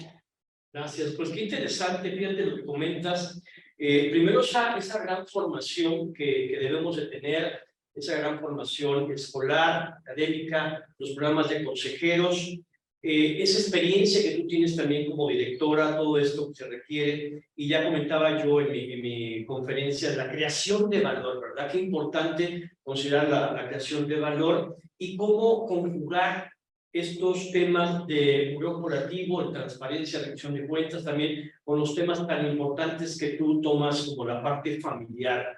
Realmente, esos son los temas que a veces como que nos complican en la vida, ¿verdad? Cuando hablamos de mujeres, como que no entendemos esa diversidad o esa diferenciación de cómo tenemos que ir entendiendo esos cambios que ya deben de llegar y esas nuevas visiones de género que tenemos que tomar en cuenta. Muchas gracias, Vicky. Oye, Guillermo, pues yo quisiera retomar contigo este tema interesante que nos platicas. Nos dices, creamos una empresa por ahí del 86, la hicimos crecer, llegó un memo, director general, y luego la vendimos. Oye, ¿cómo es ese proceso? Digamos, ¿cómo ustedes deciden vender la empresa? ¿Lo habían planeado antes? ¿Cómo te ayudó el gobierno corporativo en esa fase, digamos, de formalización? Y cómo veo como que dices, bueno, es que si tenemos gobierno corporativo, las empresas se fijan hasta para comprarte, la verdad, yo una empresa extranjera. No sé si nos puedas comentar un poco por ahí, Guillermo, tu expertise. Bueno, mira, yo opinaría lo siguiente. Todavía 2005 nosotros no teníamos ninguna plan ni de vender la empresa ni buscar asociación porque estábamos satisfechos y en realidad muy entretenidos con la operación de la empresa. Sin embargo, al ser contactados por estos compradores interesados, sopesamos entre nosotros y con la familia, pero más que nada con nuestro conocimiento, las perspectivas de la empresa permaneciendo independiente y lo que representaría desde el punto de vista económico, pero también lo que podría representar hacia el futuro como lugar de trabajo para algunos de los miembros de la familia versus el valor que se podía obtener por ella y obviamente los riesgos que pudiéramos nosotros afrontar si seguíamos operándola. Y preferimos seguir por la ruta de venderla siempre y cuando lográramos un valor aceptable, lo cual finalmente se logró. Entonces, ese proceso de decisión en ese momento requirió sí un análisis pues bastante concienzudo, sobre todo de Memo y mío, para poder poner en la balanza pros y contras de llevar a cabo ese proceso. Gracias. Memo, ¿y tú cómo viste este proceso? Digamos, eres ahora sí que piedra clave, piedra angular, del momento en que tú llegas a la empresa, el crecimiento y que te ven a ti como el director general, eres familiar. Coméntanos un poquito esa doble función que tú tuviste, eres familia, el director general, y fuiste decisivo definitivamente, como tú bien lo comentas, en los pasos para el gobierno corporativo. Para ti, la venta, ¿cómo la viste? ¿Qué significó la venta? ¿Qué nos recomendarías a todo este auditorio que tenemos aquí de empresarios de formar una empresa, crearla y, bueno, por supuesto, hacer una buena venta? Ahora sí que abierta la pregunta, Memo. Sí, a ver, el proceso de venta de la empresa, como comenta mi papá, nosotros no andábamos buscando vender la empresa. Nosotros En la historia de la empresa se nos presentan 2 o 3 oportunidades de compradores que se interesan en el negocio por el impacto que tenemos nosotros en el segmento. Y quizá la primera, segunda oportunidad que tuvimos, no hicimos una evaluación seria porque no queríamos ir por ese camino, pero en el momento en que nosotros abrimos el espacio para que fuera evaluada, ni siquiera estábamos muy seguros o convencidos, sino que aceptamos hacer el recorrido primero de tener la relación con un potencial comprador y después hacer una evaluación. Y fue un proceso bastante largo, es decir, del primer contacto al momento de venta fue cerca de 2 años. Es un proceso complejo y puede ser más corto, pero a final de cuentas, la ruta de evaluación, la ruta de negociación, el due diligence, todo el tema de revisión de contrato y estar de acuerdo, etcétera, nos dio tiempo de madurar, discutir la idea y tomar la decisión de salir, que puede ser buena o mala. Nosotros, a final de cuentas, creo que estamos muy contentos del resultado de esto. Y nos abre el panorama personal de hacer otras cosas en otro ámbito y a lo mejor con diferentes recursos. Pero en lo personal, pues uno valora la parte de que esa es la vida de uno y laboral, ¿no? Es el centro de tu vida. Y luego también hubo un compromiso laboral de trabajar 3 años con el comprador. Y esa parte es bastante compleja, ¿no? Como experiencia creo que es dura haber sido y tenido la independencia de un propietario y luego ser un empleado de quien te compró, que toma decisiones sobre lo que fue tuyo con anterioridad y pues tú tienes que acatarlas, etcétera, ¿no? Y además me tocó hacer una unión de mi empresa con otra segunda y hacer material, las sinergias de personal y despedir gente, etcétera. Entonces, es bastante complejo, es bastante interesante y es la parte quizá más dolorosa de vender la empresa, que es verla partir. Pero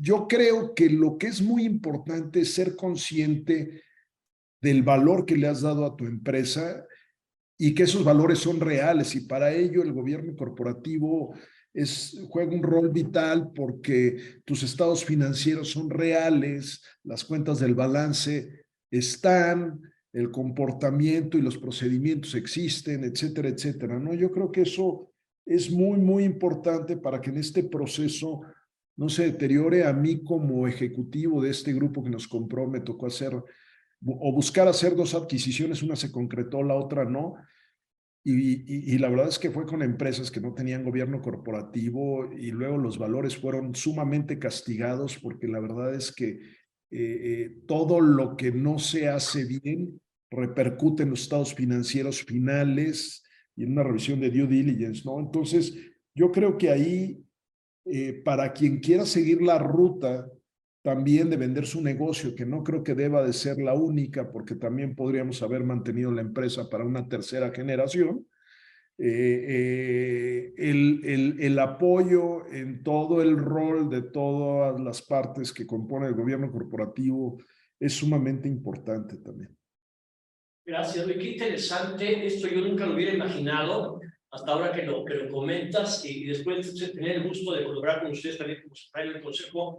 Qué bien que esto se da así. Fíjate que a veces cuando creamos una empresa, pues vemos así que 3 posibilidades. Una, que al llegar la sucesión problemas y ahí se acabe o alguna cosa así que pasa en el 70% de las empresas. La otra es la continuidad, pero otra que yo creo que muchos quisiéramos es decir, bueno, trabajé muchos años con ustedes, casi 30 años, y llego a venderla y es un patrimonio bien ganado, es un patrimonio de la familia, y luego tu función, digamos, de continuar, como tú dices, ese gran cambio, pero para ti, que ya venías del gobierno corporativo, pues realmente era atender, digamos, un consejo de administración diferente, pero en esos nuevos términos, ¿verdad? Pero qué interesante lo que nos comentas, Memo, muchas gracias. Víctor, pues no sé si quisieras redondear algo respecto principalmente a las empresas que han sido controladas por familias, en tu caso, estos cambios que han tenido respecto a la parte del gobierno corporativo, cuando hay gobierno corporativo, cuando no lo hay. tú estás colaborando más en empresas grandes y eres, digamos, muy responsable como consejero de estas empresas de lo que dices y de lo que hablas, porque bueno, haber sido presidente de Standard & Poor's no es tampoco cualquier cosa, ¿no? Platícanos un poquito de este cambio, este pase de las empresas. Yo creo mucho en las empresas familiares que todas deben tener un poder corporativo, que eso va a afianzar, va a hacer crecer los valores bien llevados, la continuidad, o bien una buena venta, como le pasó aquí a Guillermo y a Mel. Adelante. No, encantado, pero si me permites nomás 30 segundos para abordar el tema que estaba tocando Vicky, Sí, el aspecto de la diversidad en los consejos. claro. Si tú vas a Colombia o tú vas a Brasil, hay infinidad de mujeres profesionistas en la dirección de las empresas privadas y públicas que luego pasan a los consejos. ¿Sí? En México hemos fallado en esto tremendamente y hay muchísimas mujeres que han podido con gran esfuerzo combinar una vida profesional con una vida familiar y lo han logrado, ¿no? Lo que pasa es que no se le ha dado la entrada a los consejos. Claro. Yo te diría que así como cuando tomé el control de la calificadora ya siendo subsidiaria de una americana, dices, la mitad de los empleados tienen que ser mujeres. Ese es tu objetivo. Y yo creo que en las empresas, a nivel consejo, se tienen que poner objetivos de decir, de aquí a 3 años, la mitad de los consejeros deben ser mujeres. Y si no hay mujeres profesionistas en la familia que puedan desempeñar el cargo, entonces los consejeros independientes deben ser mujeres. Pero empezar a poner cuotas que yo sé que no les gusta a ellas, que se les consideren como una cuota, pero es la entrada en la manera de forzarte de que empiece ya una cultura de diversidad, no solamente a niveles directivos, sino también en los consejos de administración. Y luego, así pasando a la pregunta que me estabas haciendo, es muy complicado pasar de una empresa privada, manejada fuertemente por los miembros de la familia tradicionales, que muchas veces sienten que ellos son los mejores administradores que puede haber, o que el hijo puede ser el mejor administrador. Y Memo ya lo estaba mencionando, de la maldición de la tercera generación. La tercera generación es la que acaba con los negocios, ¿sí? Y yo creo que el presidente del consejo propietario, el accionista principal, tiene que tener esa visión de decir, mi hijo o mi nieto quizás no sea el mejor administrador, déjenme traer profesionistas externos para darle continuidad, para alimentar el crecimiento de la empresa e ir trabajando con eso, ¿no? Tengo la fortuna de estar en un consejo donde me incorporaron como un agente de cambio hacia una empresa pública y estoy tratando de traer mi experiencia en Standard & Poor's y en McGraw-Hill, que son públicas y que son fuertemente reguladas para poder transformar la cultura a este tipo de empresa para que eventualmente pueda salir a bolsa. Es un camino cuesta arriba, tienes que romper. La misma administración de la empresa, los mismos directores no te dan la bienvenida. Yo te llevo 30 años aquí, tú llevas 2. No, yo traigo experiencia en cómo manejar, administrar riesgos que quizás tú no los estás viendo todavía. Pero no se lo puedes decir así. Tienes que venderles la idea y tienes que tener una relación muy cercana de la gente que te invitó a la compañía para poder compartir la visión de dónde hay que llevar el profesionalismo e institucionalización de la compañía para que pueda pasar a la siguiente etapa. Si no, si va a pasar, que pases a la tercera generación y ahí se. Fíjate que me recuerdas varias empresas, tú y yo que tenemos ya un caminar de más de 20 empresas en donde hemos participado como miembros del consejo, vemos que la figura del consejero es tan importante en ese primero entendimiento con la familia, entender qué pasa en la familia. Me gusta siempre platicar profundamente con los abuelos, con los papás, con los dueños, de qué hacen, hacia dónde quieren dirigir la empresa. Un segundo tema es la confianza que te van dando siempre la familia. Yo creo que los pasos a veces como consejeros son esa empatía, esa gran confianza que están dando. Y lo tercero, la creación de valor. Como tú dices, hacia dónde vamos a ir juntos caminando en este largo caminar. Y en 2 o 3 casos que he tenido a cargo de Next Generation, me ha tocado hacer, buscar esa asociación, ¿verdad? Para mí, tan bueno es la parte familiar, los hijos, las hijas, los nietos, como sucesores, como traer a un externo, ¿verdad? En eso para mí ha sido así. Y lo otro es que, bueno, hoy en mi caso, pues también formamos consejeros. Tengo familias donde me dicen, fórmanos, por favor, como directores, pero también como consejeros, porque hoy hay mucha también inquietud, como ya decíamos aquí, el caso de Guillermo de Memo, de crear una empresa y quizás después venderla, ¿no? Entonces no sabemos en dónde estos jóvenes van a ser directores de sus empresas o consejeros de otras empresas en esa gran función, ¿verdad?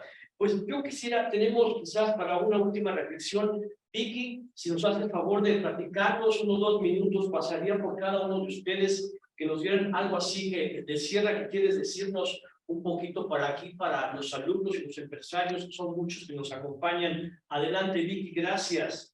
Gracias, Pepe. Pues sí, coincido completamente. Coincido con que sí se tienen que abrir esas sillas, o sea, no nos gusta definitivamente que digan tiene que ser la mitad, pero sí como lo que yo comentaba, ¿no? O sea, al final sí fue sí se abrió la intención con nosotros en particular de que yo participara, ¿no? Entonces, yo creo que sí tiene que ser como muy en conjunto.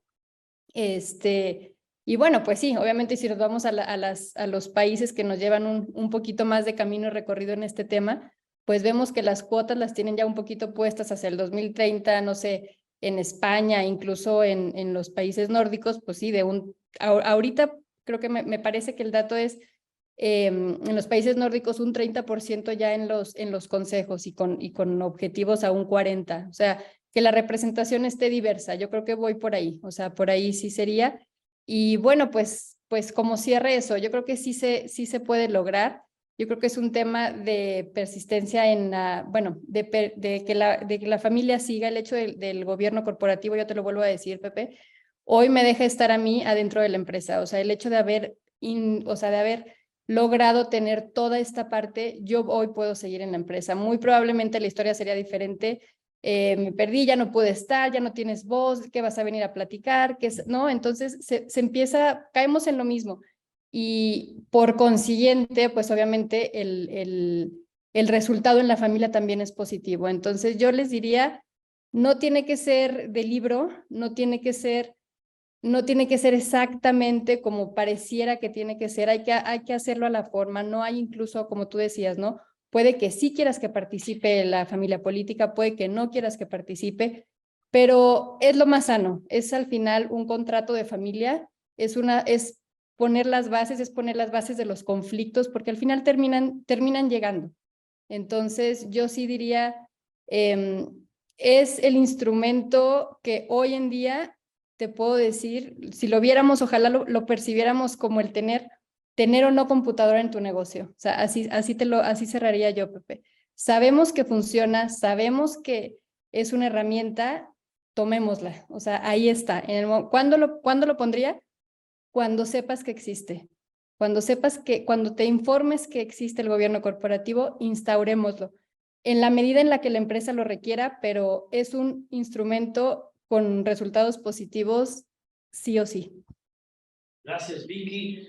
Un saludo muy afectuoso a toda tu gran familia, en verdad, cuánto han aprendido y tú que, pues digamos, esas acciones que has tomado tan importantes como directora y como consejera. Muchas gracias, Vicky. Gracias, Pepe. Guillermo, si quisieras hablar palabras de cierre y luego le pido a Memo que también nos dé algunos comentarios, recomendaciones para empresarios que nos escuchan. Gracias, Memo y Guillermo. Bien. Mira, un comentario que quisiera yo hacer va en este sentido. Siendo realista, la parte descriptiva de todo en lo que consiste el gobierno corporativo, el protocolo familiar y demás, resulta muy razonable. En la práctica, afortunadamente no fue el caso de nosotros, pero sí he estado siguiendo de cerca algunas otras situaciones. Existen problemas reales en cuanto a que una persona puede tener varios papeles, varias cachuchas simultáneamente. La de ser propietario es una. Posiblemente la de ser consejero es otra. Y la de ser funcionario dentro de la empresa es otra. Y el reconocimiento del papel que uno tiene que desempeñar en cada una de esas es difícil. Y al mismo tiempo, el reconocer que la evaluación de la capacidad de las personas tiene que hacerse en una forma muy objetiva. El apellido, ustedes lo saben, no necesariamente representa que la persona tiene capacidad para hacer algo. Puede ser que el apellido le da el derecho a ser accionista, pero puede ser que el apellido no le dé la capacidad de ser funcionario porque no sea apto para eso o no sea apto para el papel que en un momento dado en la empresa se le quiere dar. Entonces, dentro de la vivencia de los conceptos de los principios de convenio familiar, etcétera, tiene que establecerse reglas bastante claras en relación a qué se requiere para que una persona sea el consejero, qué se requiere para que una persona familiar sea funcionario. Ustedes saben, tal vez llevándolo a extremos, en los casos en los cuales, porque una empresa está dirigida por una persona que tiene el apellido, que tiene la propiedad, pero no, tal vez no tiene la capacidad. Y así como puede ser director, puede ser funcionario en cualquiera de las áreas.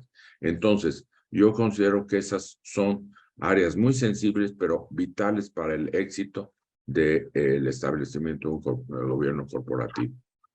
Gracias, Guillermo. Qué gusto volvernos a encontrar y saber que todo fue para bien en esta empresa de la cual también fui secretario consejero. Qué gusto volverte a ver. Un par de años. Así es. Memo, por favor, algún comentario final que nos platiques de todo este gran círculo y de tu actividad tan importante como director general. Sí, quizá complementario a lo que dijo Virginia de el valor de implementar un gobierno corporativo para todo el entorno de una familia y una empresa. Yo lo que diría es que por pequeño que sea el negocio, el repasar los conceptos completos de gobierno corporativo y adecuarlos a la dimensión del negocio, a lo mejor no tiene que tener todos los comités o a lo mejor no tiene que tener todas las figuras, pero a final de cuentas es importante revisarlo. Mientras más pronto, mejor, porque si no lo hace uno en el momento que lo quiera hacer uno, va a ser para corregir cosas que no se hicieron bien, o cosas que ya fallaron, o problemas en los que ya estuvo, o gente que ya robó, o riesgos que ya se materializaron, ¿no? Entonces, es importante, no importando la dimensión del negocio, en entrar en esto y en asesorarse de gente que entiende y conoce en la práctica este conocimiento, ¿no? Claro. Gracias, Memo. Tocas un tema muy importante. Fíjate que el tema del proceso de cómo iniciamos un gobierno corporativo, ¿verdad? Cómo lo hacemos, esas primeras pláticas, como yo decía, con los abuelos, con los papás, los primeros consejeros que van llegando a la empresa, esas nuevas estructuras que son tan importantes y que no siempre todo es perfecto. Obvio, tenemos que ir caminando y precisamente como ustedes lo hicieron, pues al cabo de tiempo, al cabo de años, se fue perfeccionando y en todas las empresas sucede igual. No hay tiempo si no hay tampoco así como que plazos. Lo importante es ir viendo estos pilares que ya hemos comentado, pues la parte de la transparencia, la rendición de cuentas, las estructuras de un consejo de administración o de un comité de dirección, lo vayamos teniendo, ¿verdad? Memo, qué gusto volverte a saludar, verte muy bien, ahora ya como consejero, como coach, encantado de volvernos a ver. Muchas gracias. Víctor, termino contigo, nos quedan todavía quizás unos 10 minutos aquí, hay muchas preguntas, me dicen, pero por favor continúa quizás con un cierre de tu expertise, no sé si quieres comentar algo y si no, quizás podríamos tomar algunas preguntas de parte de todas las personas que nos acompañan. Muy brevemente porque enriquecen las preguntas. Sí, claro. Quisiera expandir lo que dijo Guillermo, porque cuando logras tener un negocio realmente exitoso, que ya trascendió los niveles originales que lo habías planeado en un inicio, ya no debes de estar tú en la administración, tu familia ya no debe estar en la administración, pueden estar como accionistas, como él mencionó, o en el consejo. La familia Walton no está manejando Walmart, pero están en el consejo algunos de ellos, ¿no? Los demás están gozando ya de lo que hicieron las otras generaciones, pero ya se puede dedicar a otras cosas. Pero te voy a poner solamente el ejemplo de lo que fue presidente del consejo de Manuel Gil, que era propietaria de Standard & Poor's. Este hombre era de la cuarta generación. Lo atormentaba el tema de que él fuera el que perdiera la empresa. Difícilmente se puede decir porque llevó a la empresa un valor de mercado de 2.000 millones hasta 20.000 millones. Bastante exitoso el hombre. Pero el consejo de administración le pidió que se retirara. Y hasta ahí acabó el nombre Macron. Vendieron la compañía de los libros que él le tenía un corazón, que lo había fundado su abuelo, y se dedicaron a la parte financiera. Y hoy el valor del mercado de Standard & Poor's Global es de 150.000 millones de dólares. Entonces, el que te desprendas tú del negocio familiar para mantenerte como consejero, mantenerte como accionista, no quiere decir que la compañía va a dejar de crecer o de sobrevivir sin ti. A lo mejor va a evolucionar más allá de lo que tú pensabas. Muy bien, pues por mi parte quiero agradecerle al TEC esta oportunidad que me da. Yo soy catedrático del TEC para estar dirigiendo esta conferencia. Pues intenté tener todas las posibilidades aquí dentro de una gran familia, como es el caso de Vicky, otra gran familia de una empresa también, digamos, que tenemos aquí de Guillermo y Memo, donde creas una empresa, la desarrollas y la vendes, y tu perspectiva, tu visión un poco más de esas empresas más grandes. No sé si tengamos 5 o 10 minutos para algunas preguntas, no sé si gustan, lo ponemos aquí sobre la mesa también. Bienvenidos y muchas gracias. Muchas gracias. David García nos pregunta, ¿gobierno corporativo solo está enfocado para empresas familiares? Sí, si el gobierno corporativo está enfocado en empresas familiares, sí, por supuesto. No, por supuesto que no. Esto es tan variado, si quieres, coméntalo. El gobierno corporativo está enfocado para todo tipo de empresas. Yo creo que también hay protocolos de socios y, por supuesto, a veces yo he participado en empresas donde son 5 socios que no son familia y, por supuesto, es muy importante pues que se tenga un consejo de administración que se vaya definiendo esa parte estratégica. ¿Quieres comentar alguna cosa? No, es indistinto. Sí, puede ser una empresa muy, muy pequeña, pero vamos, los consejos de administración son para que los socios puedan ventilar los asuntos en la conducción de la empresa y puedan animar esas asperezas, ¿no? Así es que seas una empresa pequeña que quizás facture 10 millones de pesos, pues tienes una dinámica que tienes que estar discutiendo con tus socios, ¿no? Y regularmente tienes que sentar a discutir el tema de la administración diaria del negocio y por dónde quieres llevar a la compañía. Y sirve para todo tipo de empresas. También es Sí, sí. No sé, Guillermo, Memo, Vicky, si quieren comentar.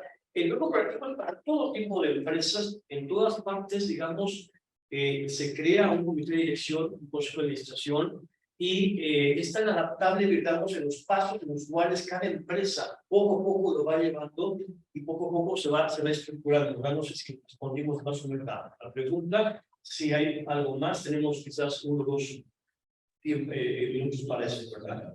Sí, creo que esta ya la contestaron, pero de todas maneras la ponemos. Rocío pregunta, ¿cómo construir de inicio un consejo en una startup familiar con solo 2 socios? Memo, tú eres la pregunta es cómo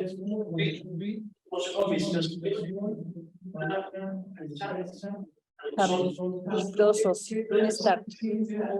Estás ahorita mucho en startups.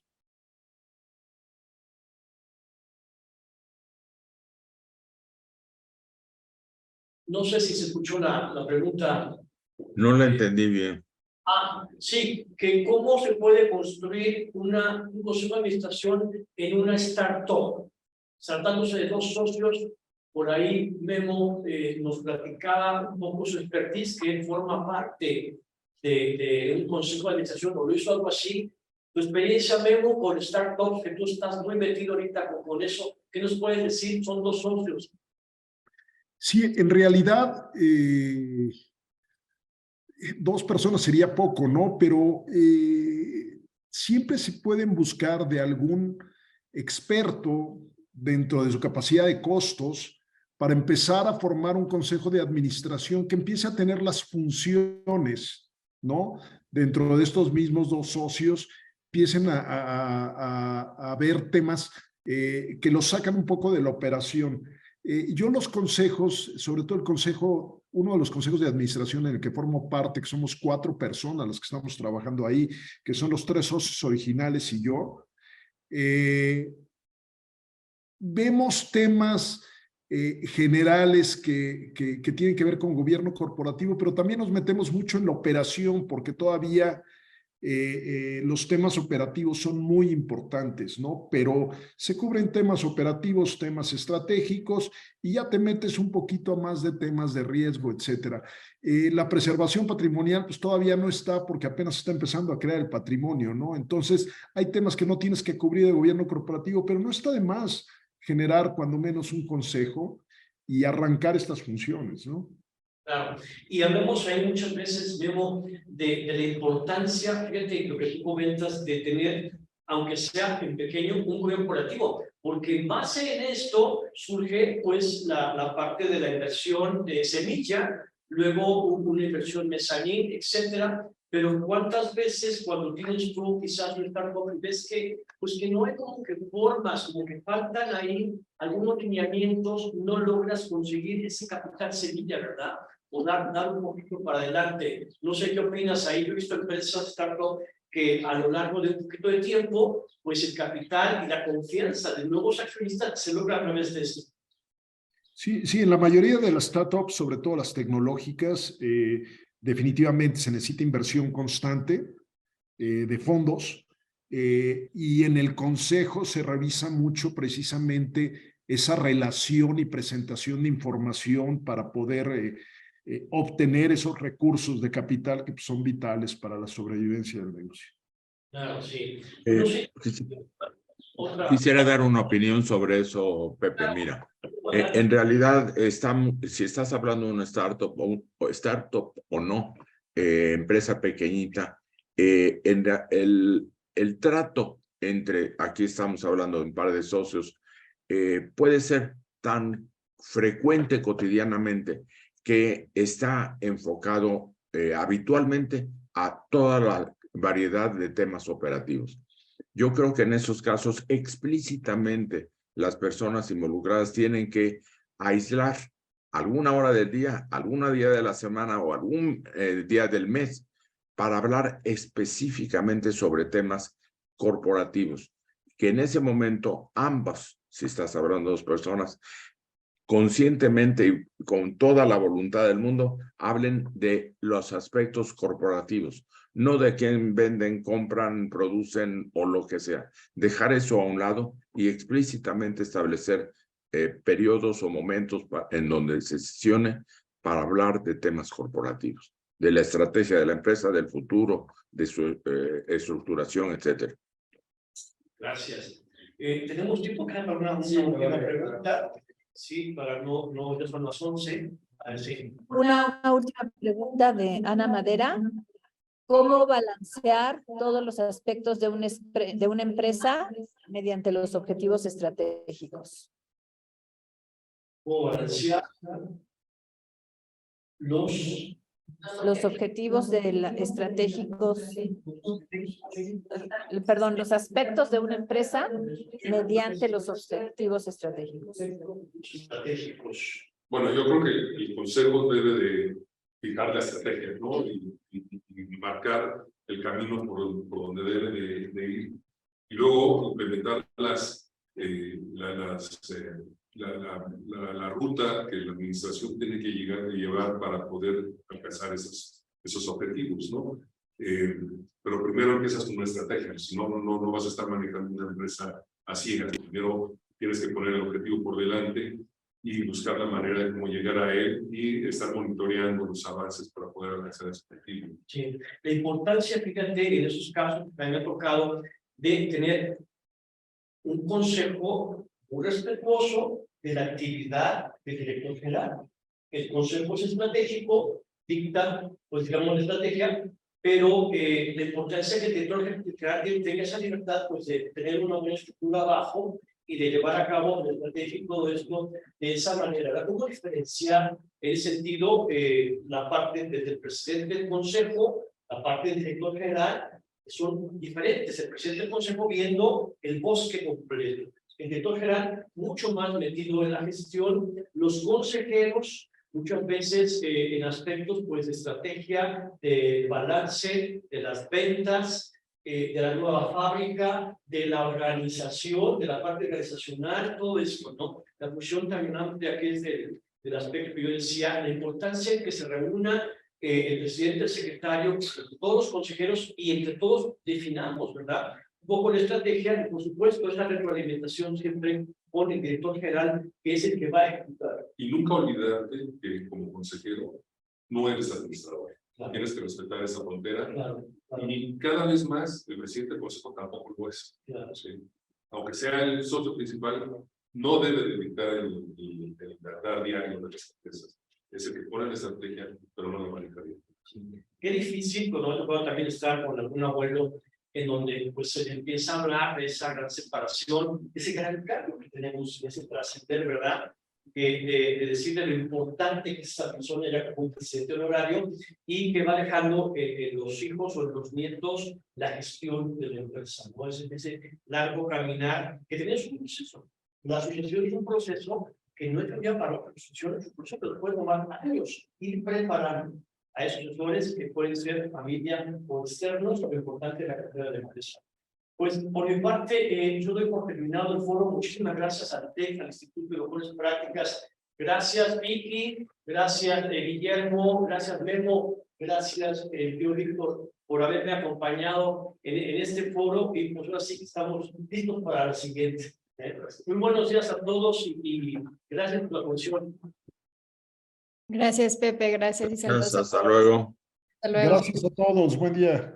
Buen día. Y bueno, nosotros queremos agradecer al maestro Trujillo, su liga por su brillante participación en esta tercera edición de Global Call y para la ponencia de gobierno corporativo, éxito y crecimiento para las empresas. Así hacemos entrega de este reconocimiento por parte del Instituto Mexicano de Mejores Prácticas Corporativas. Muchas gracias. Y con El reconocimiento y también para todos ustedes también va a haber un reconocimiento a ellos también. Muchas gracias. Sí. y en colaboración con el Instituto Tecnológico con el Tecnológico de Estudios Superiores. Muchas gracias. Gracias a todo el auditorio por su paciencia y sus comentarios, sus preguntas y a mis compañeros también de este pequeño taller. Gracias. Adelante. Hasta luego. Gracias. Gracias.